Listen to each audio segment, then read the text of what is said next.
মদখোরের কাছ থেকে টাকা নিতে আপত্তি নাই, নিজের মঞ্চে জেনাকার খুনি মদখোরকে নিয়ে এক প্ল্যাটফর্মে বসে বক্তৃতা করতে আপত্তি নাই, কিন্তু ইসলামী আন্দোলনের লোককে মঞ্চে জায়গা দেয় না। সমস্ত ফতোয়া ইসলামী আন্দোলনের বিরুদ্ধে তারা দেন।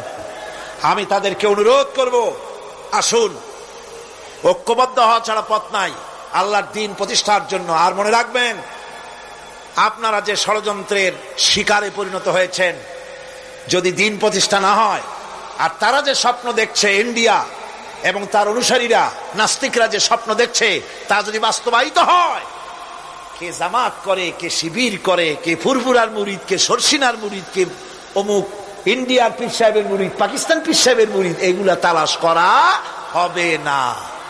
হবে? ওই যে রাশিয়া এসে ঢুকছিল কোথায়? আফগানিস্তানে। সেইখানে সব আলেম ওলামারা জঙ্গলে যাইয়া এক হইল। ওই যে একজন বলছিল যে আমি গেলাম, আমার ছেলে গেল তার মামু বাড়ি, মাইয়া গেল তার নানা বাড়ি, বউ গেল তার বাপের বাড়ি, আমি গেলাম আমার শ্বশুর বাড়ি, যাই দেখি সব এক জায়গায়।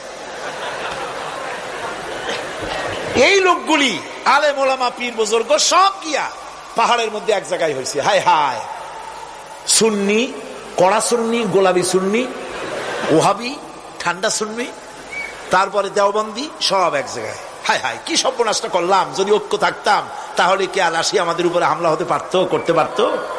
চোখের পানি ফেললো, কানলো, একে অপরকে জড়াই ধরলো। তখন অনেক সর্বনাশ হয়ে গেছে, অনেক জীবন দিতে হয়েছে এই ঐক্যের পর। তারপরে আল্লাহ মেহেরবানি করেছেন তওবা করার কারণে।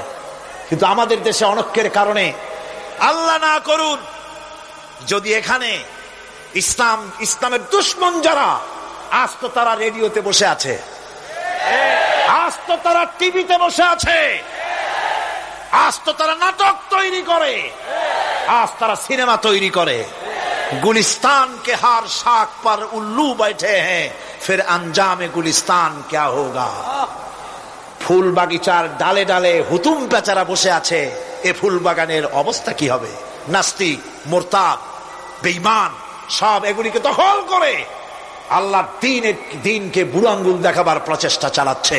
যদি তাদের স্বপ্ন কামিয়াব হয়, তাহলে মনে রাখবেন, ওই কাবলির মতো, যে কাবলি এসে দেখছিল যে বাঙালি ছেলে, বাংলাদেশি ছেলে, সে জাম খেতেছে, জিজ্ঞেস করছে তুম সব ক্যা খায়া করতে হো? বলছে হাম সব জাম খায়া করতে হ্যাঁ। কাবলি বলছে হাম খা সকতে হ্যাঁ, क्यों नहीं, जरूर तशरीफ लाइए दरख्त पर और मजे से खाइए।